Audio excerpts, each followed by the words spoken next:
హరిమయా బలమేనెరుంగనట శక్యంబే సనందాది సత్పురుష వ్రతముకైన బుద్ధి ఇతరంబున్మాని శవాధిక స్ఫురణం తచ్చరితానురాగగుణ విస్ఫూర్తిన్ సహస్రాస్య సుందరతన్ పొల్పగుశేషుడు ఎరుగడు అన్నం చెప్పలేరొండరుల్. ఇతరము మాని తన్ను మదినంతయు నమ్మి భజించు వారిని ఆశ్రిత జన సేవితాంఘ్రి సరసీరుహుడైన సరోజనాభుడు అంచిత దయతోడ నిష్కపట చిత్తమునం కరుణించునట్టివారు అతుల దురంతమై తనరుణం విభుమాయదరింతురెప్పుడున్. హరి పరమాత్ము అచ్యుతుని అనంతుని చిత్తములో తలంచి సుస్థిరత విశోక సౌఖ్యముల చెందిన ధీనిధులు అన్యకృత్యముల్ మరిచియు చేయనొల్లరు తలంచిన అట్టిది ఔ సురేంద్రుడుం బరువిడి నుయ్యి ద్రవ్వునే పిపాసితుడై సలిలాభిలాషితన్. సర్వఫలప్రదాతయును సర్వశరణ్యుడు సర్వశక్తుడున్ సర్వజగత్ప్రసిద్ధుడును సర్వగతుండగు చక్రపాణి ఏ సర్వశరీరులన్ నిగమ సంగతి జంది విశీర్యమాణులై పర్వినచో నభంబుగతి బ్రహ్మము తాచడకుండునెప్పుడున్. ఉపవాసవ్రత శౌచశీలమఖ సంధ్యోపాసనగ్నిక్రియా జపదానాధ్యయనాది కర్మముల మోక్షప్రాప్తి సేకూరదు. అచ్చపు భక్తిన్ హరి పుండరీకనయనున్ సర్వాతిశాయిన్ రమాధిపు పాపఘ్ను పరేషు అచ్యుతిన్ అర్ధింగొల్వలేకుండినన్. కార్యకారణహేతువగు కంజదళాక్షుని కంటే అన్యులెవ్వారును లేరు తండ్రి. భగవంతుననంతుని విశ్వభవనోదారుని సద్గుణావళలు ఉదాత్తమతిన్ కొనియాడకుండినన్. చెరవు చిత్తముల్ ప్రకృతి చందని నిర్గుణమైన బ్రహ్మమున్. హరి ఓం. త్వమేక సర్వభూతానాం జన్మకృద్వ్యద్వృత్తిదః పితా అథాపి నః ప్రజానాం తే శుశ్రూషా కేన వా భవేత్. తద్విధేహి నమస్తుభ్యం కర్మ స్వీడాత్మ్యశక్తిషు యత్కృతే త్వేహ యశో విశ్వక్ అముత్ర చ భవేద్గతి అంటూ బ్రహ్మదేవుడితో స్వయంభూమను పలికినటువంటి ఆ పలుకులను మైత్రేయ మహర్షి విదురుడికి వివరించేటువంటి ఘట్టంలో ఉన్నాం. ఇక్కడ ఈ చెప్పబోయేటువంటి 2-3 శ్లోకాల్లోనూ కూడా మానవ సమాజానికి ఉపయోగించేటువంటిది. పైగా ఒక కుటుంబంలో తండ్రి కొడుకులు ఏ విధంగా ఉండాలి, కొడుకు యొక్క లక్షణం ఏమిటి అంటే ఆ సంతానం యొక్క లక్షణం ఏమిటి, సంతానం ఏ విధంగా ప్రవర్తించాలి అనేటువంటి ఒక సామాజిక సత్యాన్ని కూడా చెప్తూ తర్వాత కథ ప్రకారం సృష్టి చేయడం గురించి అనేటువంటి విషయాన్ని చెప్తూ ఉన్నాడయ్యా అని చెప్పి పరీక్షణ్ మహారాజుకి ఈ స్వయంభూమనువు బ్రహ్మగారితో మాట్లాడేటువంటి మాటల్ని వివరించేటువంటి సందర్భం ఉంది. ఇప్పుడు ఆయన ఏమన్నాడు, స్వయంభూమనువు పుట్టిన వెంటనే ఎప్పుడైతే స్వయంభూమనువు శతరూప వాళ్ళిద్దరూ పుట్టారో అప్పుడు వేదనిధి అయినటువంటి బ్రహ్మగారికి నమస్కరించి ఆ స్వయంభూమనువు ఈ విధంగా అన్నాడు. ఏమిటి అంటే, త్వమేక సర్వభూతానాం జన్మకృత్యః త్వమేవ స్వామి నీవే సకల ప్రాణులకు జన్మనిచ్చేటువంటి వాడువు. తరువాత అథాపి నః ప్రజానాం, తరువాత ఆ ప్రజలని పుట్టించినటువంటి ఆ ప్రాణుల్ని పోషించేటువంటి ఒకే ఒక తండ్రివి స్వామి నీవు. కాబట్టి మీకు అటువంటి తండ్రికి అంటే జన్మనిచ్చి పోషించినటువంటి తండ్రికి తే నీ యొక్క శుశ్రూష సేవ కేనవా భవేత్, కేనవా ఏ ఉపాయం చేత భవేత్ కలుగుతుంది. నువ్వు మాకు జన్మనిచ్చావు, మమ్మల్ని పోషించావు, ఇప్పుడు మేము నీకు కృతజ్ఞత తీర్చుకోవాలి. ఎందుకు తీర్చుకోవాలంటే జన్మ ఇచ్చినందుకు, తర్వాత మమ్మల్ని పోషించినందుకు నిన్ను ఏ విధంగా సేవించుకోవాలి అని చెప్పి ఈ స్వయంభూ మనువు పుట్టిన వెంటనే బ్రహ్మగారితో ఆ మాట అడిగాడు. ఎందుకు అంటే మేము ఎవరం? నీ సంతానము. కాబట్టి అటువంటి నీ సంతానం తీర్చుకోవలసినటువంటి రుణం ఏమిటంటే పితృణము అంటారు. కాబట్టి ఇది స్వయంభూ మనువు నోటి ద్వారా సకల సమాజానికి కూడా వ్యాస మహర్షి చెప్తూ ఉండేటువంటి ధర్మం. ఇదైన తరువాత అప్పుడు ఇంకా ఏమన్నాడు అంటే ఆ స్వయంభూమనువు తద్విధేహి నమస్తుభ్యం కర్మస్వీడ్యాత్మశక్తిషు యత్కృత్వేహ యశో విశ్వక్ అముత్ర చ భవేద్గతి అని మళ్ళీ అన్నాడు. అంటే ఓ స్తుతించదగినటువంటి ఓ బ్రహ్మదేవ, మేము చేయగలిగేటువంటి కర్మలలో నువ్వు మాకు సృష్టించమని చెప్పావు అని చెప్పబోతున్నావు. కాబట్టి ఇప్పుడు మేము చెయ్యగలిగేటువంటి కర్మలలో నీవు మాకు ఒక దానిని నిర్దేశించు. మేము ఏం పని చేయాలో ఒక పనిని నీవు మాకు నిర్దేశించు. అలాగా నీవు చెప్పినటువంటి ఆ పనిని మేము ఈ లోకంలో చేసిన తరువాత చేసి మేము ఆ పని వల్ల కీర్తిని సంపాదించి పుణ్యలోకాలను పొందగలగాలి. అంటే నువ్వు చెప్పేటువంటి పని ఎలా ఉండాలి అంటే నీవు చెప్పినటువంటి పని మేము చెయ్యగలిగి ఉండాలి, నెంబర్ 1. నెంబర్ 2, ఆ పని చెయ్యడం వల్ల మాకు యశస్సు కీర్తి కలగాలి, నెంబర్ 2. తరువాత కీర్తి కలిగేసింది, మేము చేయగలిగాం, బాగానే ఉంది, ఎంతటితోనో సరిపెట్టుకుంటామంటే కాదు, మాకు పుణ్యగతి కలగాలి, అంటే మేము పుణ్యలోకాలకి వెళ్ళగలగాలి.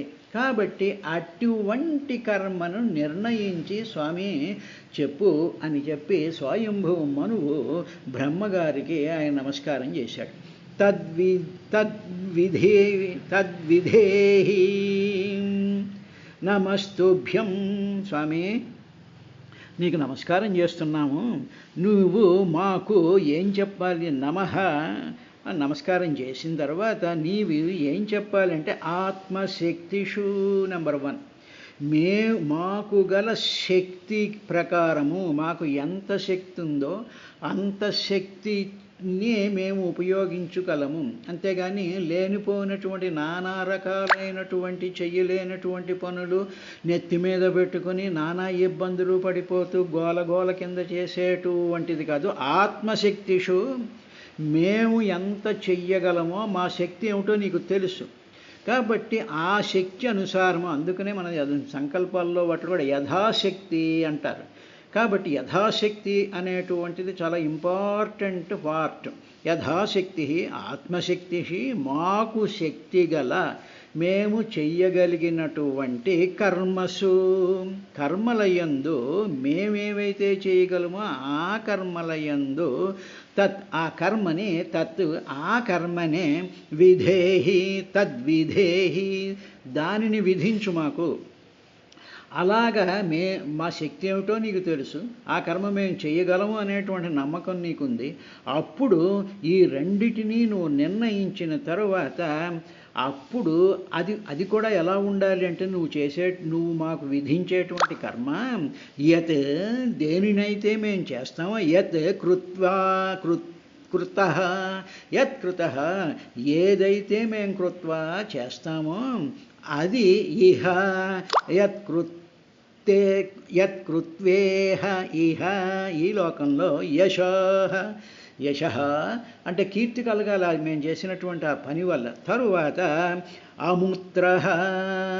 అముత్ర అంటే పరలోకాలకి వెళ్ళగలిగినటువంటి గతి. ఆ గతి అంటే పుణ్యగతి భవేత్ కలుగుతుందో అంటే ఏమిటన్నమాట, నీవు మా శక్త్యానుసారము పనిని ఆర్డర్ చేయాలి, ఆ పని చేయమని చెప్పాలి. నెంబర్ 1, ఆ పని చేసినందువల్ల మాకు కీర్తి రావాలి. ఆ కీర్తితో సాటిస్ఫై అవ్వకుండా మేము పరలోకానికి వెళ్ళగలిగినటువంటి కర్మను నువ్వు నిర్ణయించి చెప్పు అన్నాడండి. ఇది మనం చేయవలసింది ఏంటంటే, మీరు ఈ పని చేస్తారు, ఇదేనేటండి మొత్తం అన్ని పనులు చేసేస్తామండి, మీరు ఈ పని చేయమన్నారా, ఇది కాదు, దీంతోపాటు ఇంకోటి కూడా చేస్తాను, అక్కడికి వెళ్ళి అది తెచ్చేస్తాను, ఇక్కడికి వెళ్ళి అది ఆ డొనేషన్ తెచ్చేస్తాను, ఈ పని చేసేస్తాను, అది చేసేస్తాను, ఇది చేసేస్తాను అని మనకేమో కాళ్ళు కదలవు, ముడి కదలదు, వయసు మీద పడిపోతూ ఉంటుంది, చెయ్యలేనటువంటి దగ్గు వస్తుంది, జ్వరాలు వస్తూ ఉంటాయి, ఏ సాధనాలు మన దగ్గర ఉండవు.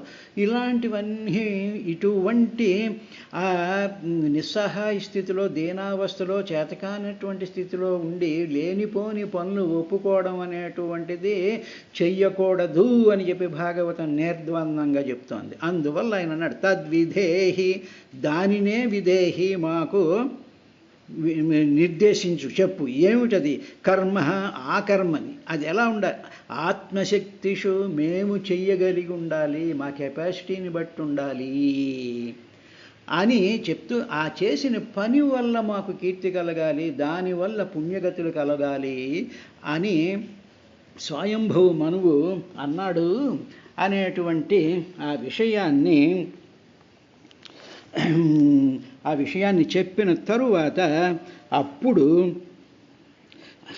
దానినే పోతన గారు తర్వాత ఏమన్నారు అంటే, మునుకొని తండ్రి ఆజ్ఞతలమోచి నిజోచిత కృత్యమేమి, ఇలాగా ఆయనకి నమస్కారం పెట్టి తండ్రి ఆజ్ఞతలమోచి నిజోచిత కృత్యము, ఏ పని నిజోచిత కృత్యము అంటే నిజమైన, నిజం అంటే ఇక్కడ ఆత్మ అంటే తను ఉచితముగా అంటే తాను చెయ్యగలిగినటువంటి కృత్యమేమి, ఏ పని చెయ్యాలి స్వామి అని చెప్పిన తర్వాత అలాగ చెయ్యడం, తన శక్తి యుక్తి నెడసేయక, తన శక్తి తన యుక్తిని అది మనసులో పెట్టుకుని చెయ్యడమే, అలాగ చెయ్యడమే పుండరీక లోచన పద సేవ చేయుట, అలాగ శక్త్యానుసారం యథాశక్తి చేయడమే పుండరీకుడు నయనుడైనటువంటి ఆ శ్రీహరి యొక్క పాదసేవను అవుతుంది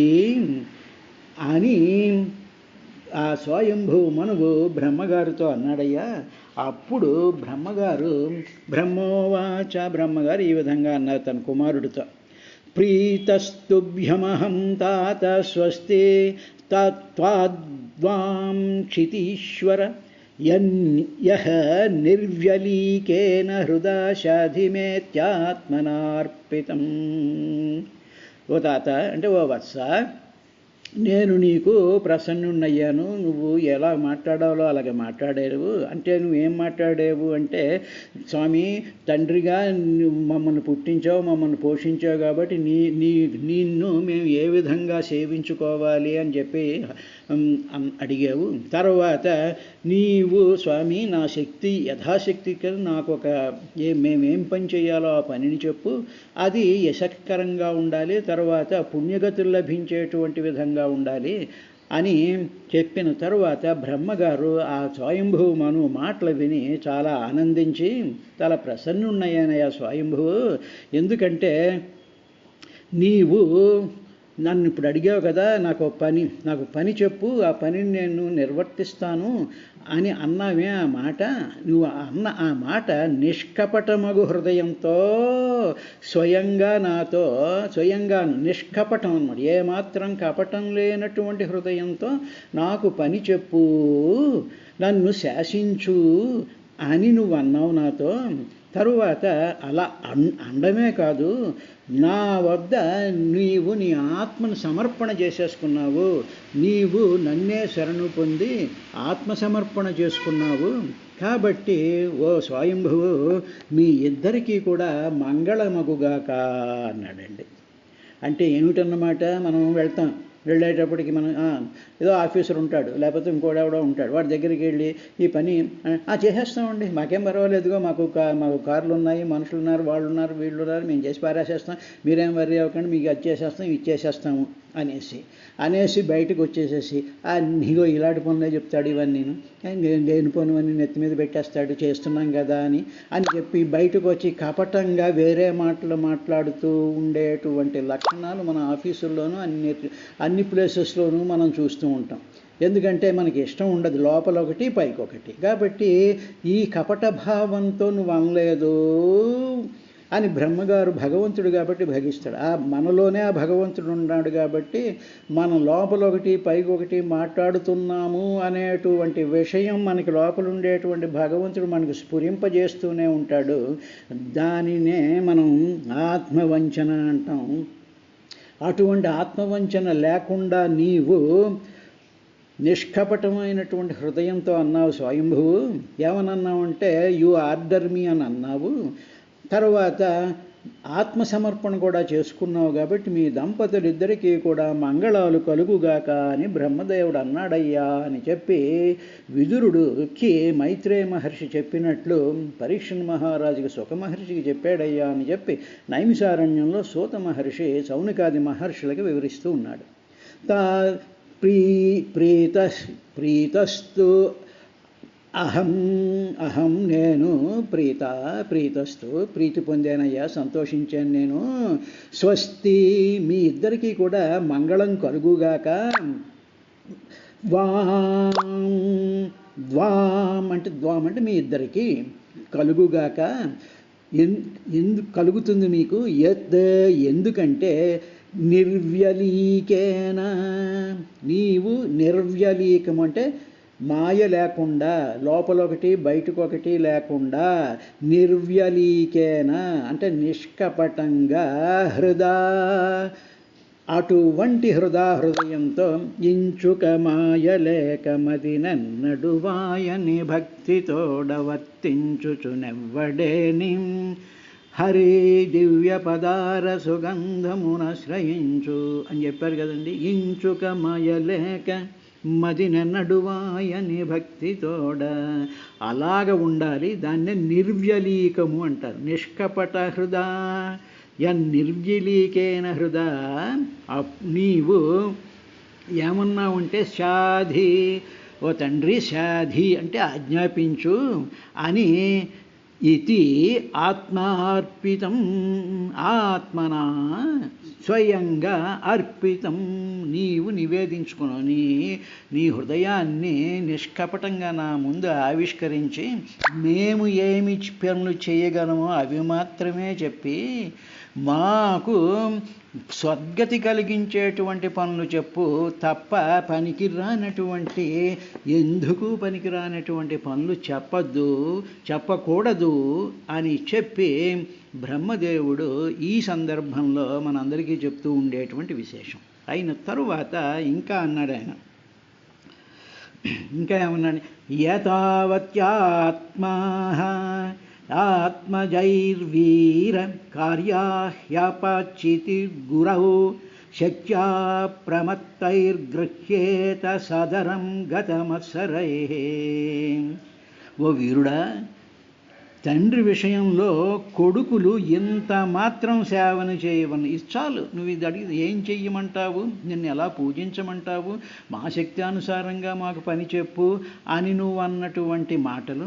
తరువాత నిష్కపటంగా ఏ విధమైనటువంటి కపటత్వం లేకుండా నన్నే తండ్రిని శరణుజొచ్చినట్టు ఇంత మాత్రం చాలు, ఇంతకన్నా ఏమీ అక్కర్లేదు మాకు. తరువాత ఇతరులు చేయని సేవను మేమేమి చెయ్యాలి, ఇతరులు ఎవరు, నేనే చెయ్యాలా, ఇంకోళ్ళ నవబ్రహ్మలు ఉన్నారు కదా వాళ్ళు చేయొచ్చు కదా, సనకాది మహర్షులు చేయొచ్చు కదా, నేనే ఎందుకు చెయ్యాలి అనేటువంటి ఈర్ష్యభావం నీ దగ్గరికి చేరనివ్వకుండా నీవు ఏం చేస్తావు, చేసావు నువ్వు, అలా అలా అన్నావు నువ్వు.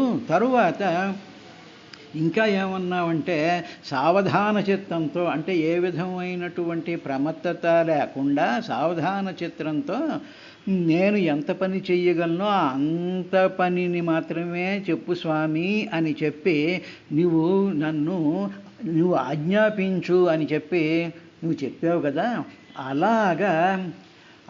అలాగా ఆజ్ఞను ఆదరపూర్వకంగా చెప్పినటువంటి ఆజ్ఞను ఆదరపూర్వకంగా స్వీకరించాలి అని బ్రహ్మదేవుడు ఏ విధంగా ఉండాలో ఆ విషయాన్ని స్వయంభూ మనువుకి చెప్తున్నట్టుగా మనందరికీ చెప్తూ ఉన్నాడు.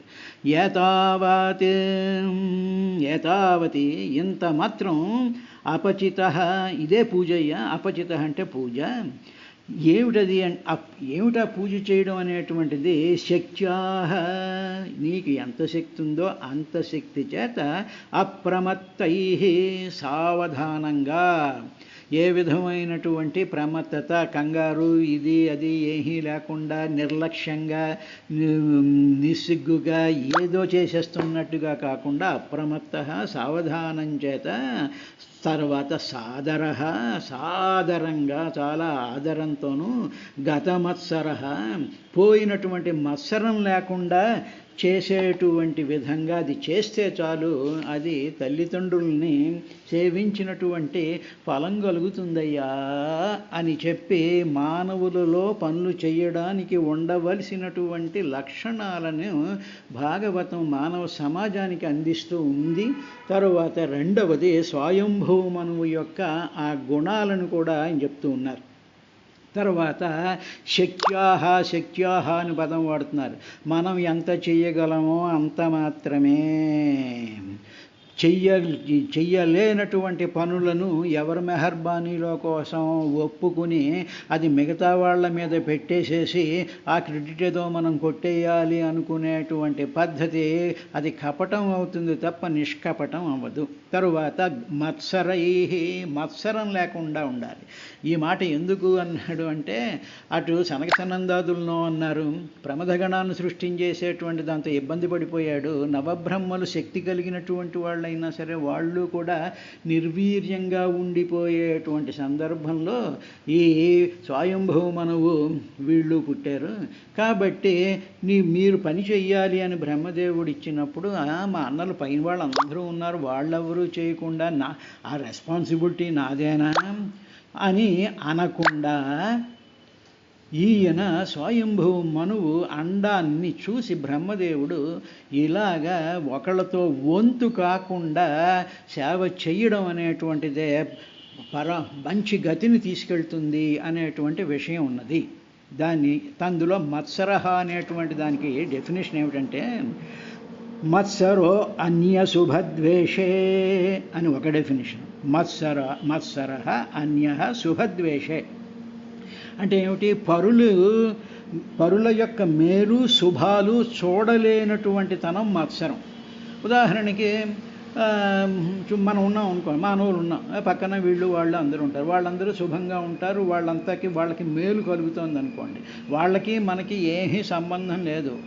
వాళ్ళకి మేలు కలుగుతోంది, శుభం కలుగుతూ ఉంటే మనం చూడలేనటువంటి గుణం ఉందే, దాన్ని మెచ్చుకోలేనటువంటి గుణం ఉందే, దానిని ఎప్రిషియేట్ చేయలేనటువంటి గుణం ఉందే, దానిని మత్సరం అంటారు. అందువల్ల మత్సరం పోవాలంటే భాగవతం చదవాలి అనేటువంటిది ఉందండి. భాగవత శ్రవణం, భాగవతం యొక్క పఠనం, శ్రద్ధగా భాగవతాన్ని ఆలకించడం అనేటువంటి లక్షణంగానే ఉన్నప్పుడు ఈ మత్సర గుణం పోతుందిట.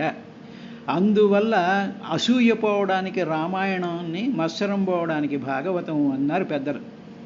తర్వాత మదేవ సరతి ఇది మత్సరః అని రెండో డెఫినేషన్. అంటే ఏమిటి, పరుల మేలు శుభాలు చూడలేనటువంటిదేమో ఒకటి, రెండవది మదేవ సరతి ఇది మత్సరః మదం చేత వర్తించేటువంటి గుణం.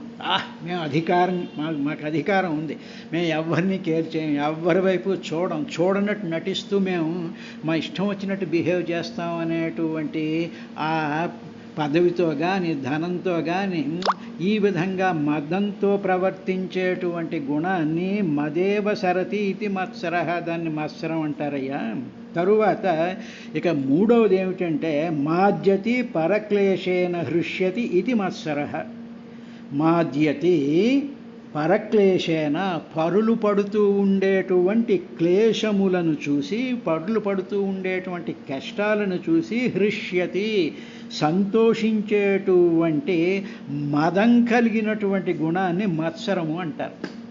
ఉదాహరణకి మనకి పాండవుల్ని వాడు విపరీతమైనటువంటి అధికార మదంతో పాండవులకి శుభాలు మేలు కలుగుతుంటే వాడు భరించలేకపోయాడు. తర్వాత వాడు అరణ్యాలకు వెళ్ళి నానా బాధలు పడుతూ ఉంటే పరక్లేశేన, వాడు అలా క్లేశాలు పడుతూ ఉంటే హృష్యతి, సంతోషించేటువంటి గుణం కలగడం అయినటువంటి ఆ దుర్యోధనుడు మత్సరపరుడు అంటారు.